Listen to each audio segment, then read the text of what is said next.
What's up, Sen Squad? This is going to be a complete Crow guide. Now, I've played probably over 100 games with Crow in the past few weeks, so I've figured out a lot of really good strategies that let me push a lot of trophies with him. Now, this was before the buffs came out. All of the same strategies are still going to apply after the buffs, though. It's just that Crow's going to do even a bit better. So I was able to push Crow all the way up to rank 25, 750 trophies, but this was in 3v3 modes with randoms, so there's a lot of added difficulty to this in my opinion, because I really had to rely on just the sheer strength of Crow alone. So I think I figured out many different ways that people can improve their Crow gameplay. Now, Crow is pretty solid in solo showdown. In fact, you might even be able to push him higher than you would in 3v3s. But a lot of that is going to be based on your solo showdown skill rather than your actual skill with Crow. So if you really want to get better with Crow, I recommend focusing on 3v3s, and I think he has a lot of untapped potential in 3v3s. But just getting showdown out of the way, if you want some tips for Crow in solo showdown, highly recommend running the defense booster gadget and the carry on Crow star power. Those are just way better, and you just gotta learn the matchups you can take by jumping on other people with your super and learn the matchups you can't take. Defense booster was recently nerfed, so you're not going to get as much of a shield with that gadget, so you do have to keep that in mind. You can't play as aggressive as you might have a few months ago, but he still is a solid choice overall in showdown. So if we want to talk about Crow in 3v3 modes, it's important to look at how he sort of fits into the meta. So Crow is always labeled as an assassin type brawler, but Edgar, who just came out, is just much better of an assassin than Crow is. He has a self-charging super, and he can charge that super with his gadget,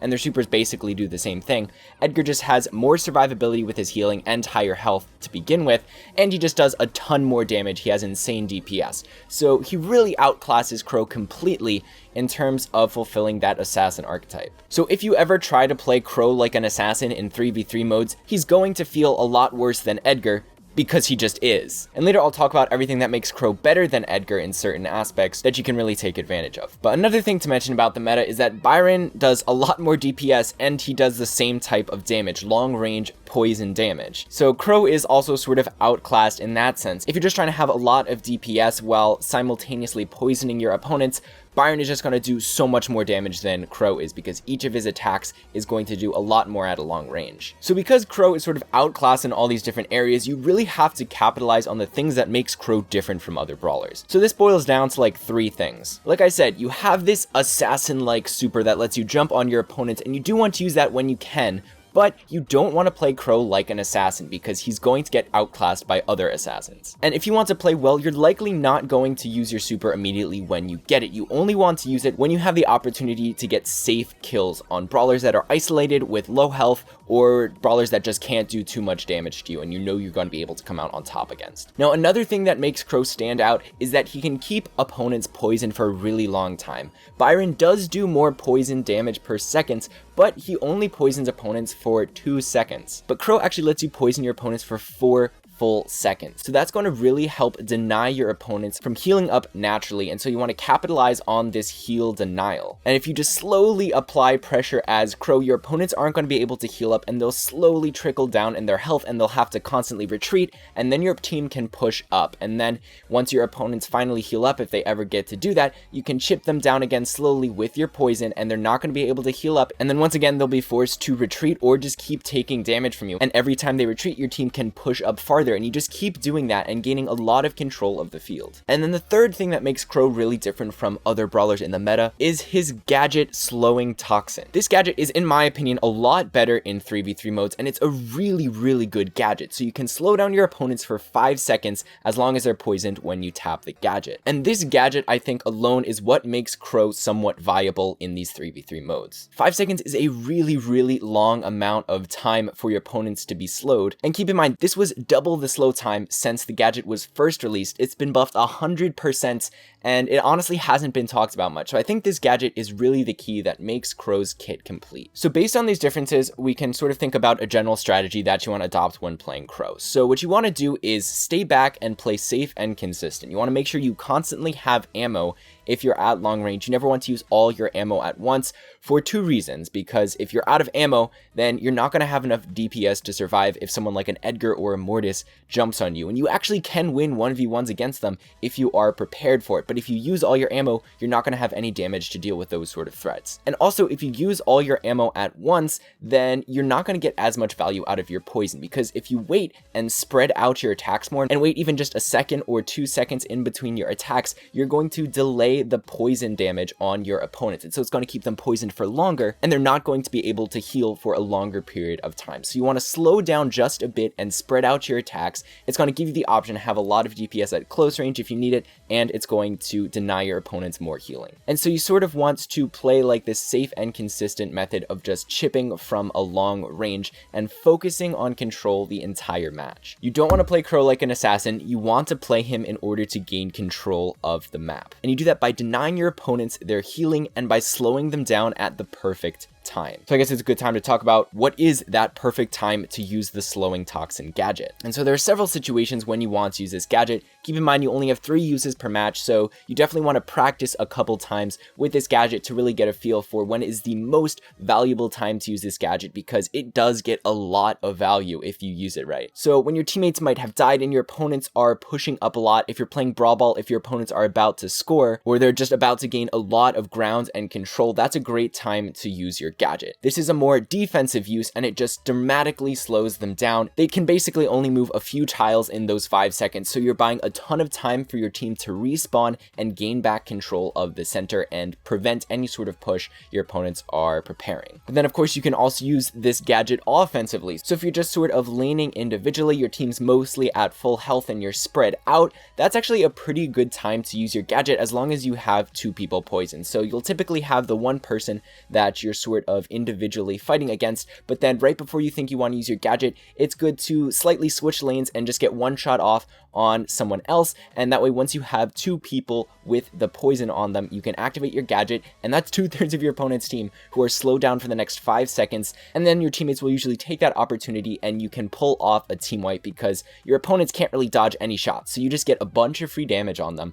And even though there might be that one person who's not slowed down, if you take out their 2 teammates, they will also fall shortly after. So a lot of times using your gadget like this can really quickly lead into a team wipe, and if you're in Brawl Ball, which I use Crow a lot in, it'll lead to a goal as well. And just throughout the game, if your opponents aren't in a situation where it looks like they're about to die, you can pretty much use your gadget, and as long as 2 of them are poisoned, you can probably find some sort of value out of it as long as your teammates are alive and helping you out. So let's talk about some of the more specific stats and techs that you need to know if you're playing Crow. These are going to help you in particular situations, but they are very, very useful to know. So in terms of getting the most value out of your super, you obviously want to stand closer to the center of your target. That's going to make the daggers from your super start closer together, which means you're going to be able to hit more of them. So usually on a single target, like an opposing brawler, you're only going to be able to hit like 5. Sometimes you might get lucky and hit more than that, but 5 is usually about the maximum. So that's 2,240 damage you hit when you use your super, and that's when you jump up, you do that 2,240 damage, and when you land, you can also deal another 2,240 damage. Now do keep in mind, if you end up landing perfectly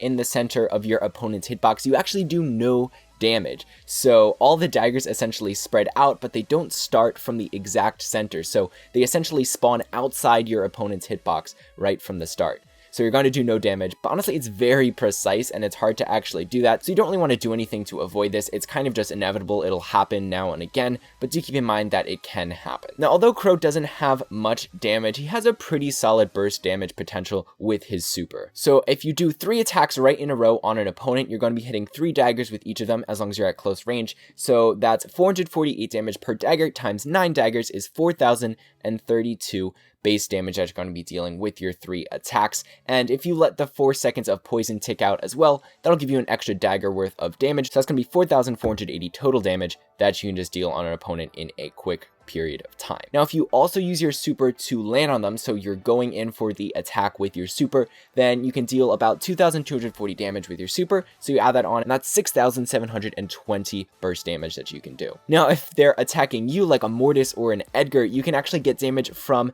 the jump from your super as well as when you land with your super. So that gives you twice the super damage, which is 4,480 damage just from your super, along with the 4,480 damage from your 3 attacks. So that's 8,900 960 damage that you can theoretically deal in a pretty short period of time when someone is at close range. And you can actually go even higher if you're in Heist, because the Heist save has a larger hitbox, so you can hit more daggers on it. Usually you can hit about 9 daggers on the way up and 8 on the way down on the Heist save. So you add that plus the damage from your 3 attacks, and that's 12,096 damage that you're dealing to the Heist save just from a super and 3 attacks. And if you have the Carry On Crow star power that boosts your damage when things are less than 50% health, that'll actually make you do 15,326 damage, which is pretty big. So this is why you really shouldn't leave Crow alone on your high save if he has his super, even though brawlers like Spike can actually do even more damage in a shorter period of time, but Crow is also very dangerous. And actually another tip for Heist, as long as you're not under threat and you're on your opponent's safe, you don't want to use all your attacks at once. This is sort of like what I was talking about earlier. If you space them apart, even just like every other second,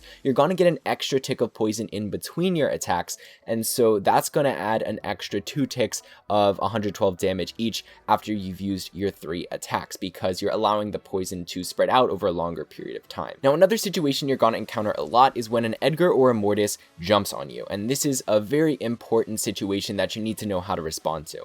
So if you ever see an Edgar or Mortis or both in your opponent's teams, you always want to make sure you have your super charged up. If you don't have it fully charged up, you want to have it close to charged up, because you need your super in order to survive that matchup. You don't need it right away though. You typically want to attack them once or twice right when they enter your range, and then use your super so that way they can't attack you, and you're also going to be dealing a ton of damage when you use your super, and then by the time you land, you should be able to finish them off. So for specific numbers, Edgar has 4,200 base health, but depending on how many punches he gets off on you, he'll be healing some, so it's probably going to be about 5,000 HP that you need to get through in order to kill him. And since with your super you can actually do like 4,480 damage, you're going to be almost killing him just with your super. So whenever an Edgar gets on you, you can basically attack him once and then use your super if you have it, and then by the time you land, if you still haven't quite finished him off, you can attack again, but you should be able to win that matchup against the Edgar as long as you can use your super before he takes you out. So that's why you want to have as much supercharge as possible before he jumps on you. And now Mortis has more health. He has a base health of 5,320,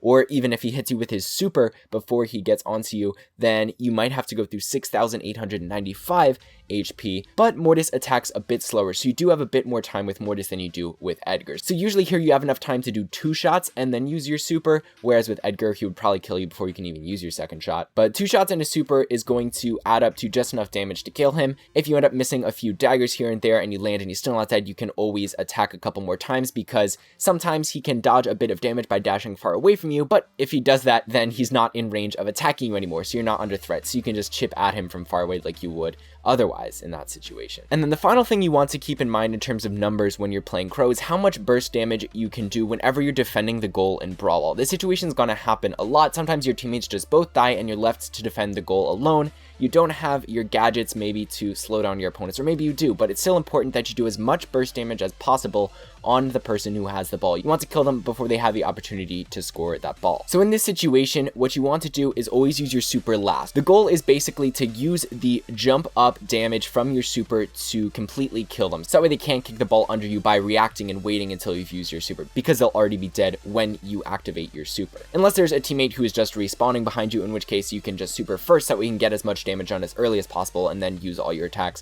But in most situations, if your teammates aren't there, you want to use your 3 attacks first and then use the jump up damage from your super, unless you won't be able to kill them, because then if you just jump up and they see you're in the air, they're just going to kick the ball. So you have to make sure you kill them. If they have a lot of HP, you won't be able to do this. So that's why it's important to take into account how much damage you're actually going to be doing. And the damage that you're going to be doing is 3 attacks plus the damage you get from jumping up with your super, as well as probably a tick or 2 of poison. So that adds up to about 6,384 damage. So that's most brawlers in the game. You should be able to burst down as a last resort if they are near your goal in Brawl Ball. Sometimes you might miss a few daggers here and there, so if you only hit 2 of your daggers per shot, then you're only going to be doing 5,040 damage. So those are important numbers to keep in mind as to whether or not you should try to defend and use your super to kill whoever has the ball on your opponent's team, or you should just wait and hope they screw up and end up kicking the ball instead of walking it into the goal. And now the final thing I want to talk about is the best star power that you want to pick for 3v3s. And now both of Crow's star powers are fairly good in 3v3 modes, and honestly it's not going to be much of a noticeable difference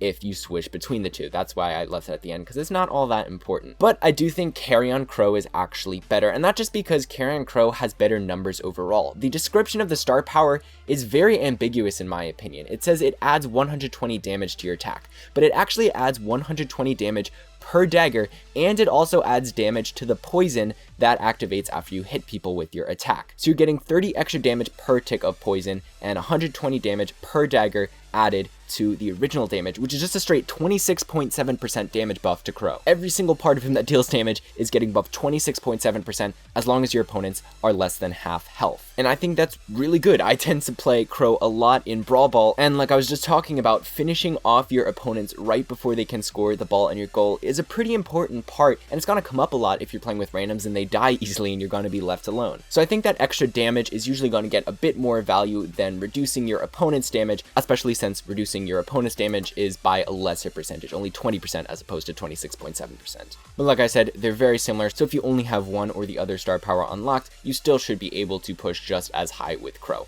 But that's gonna wrap it up. I hope you enjoyed and learned a lot from this video. If you did, make sure to leave a like and a comment down below, and please subscribe if you want to be notified whenever I post more videos like this. But that's all for today, guys, so see you later.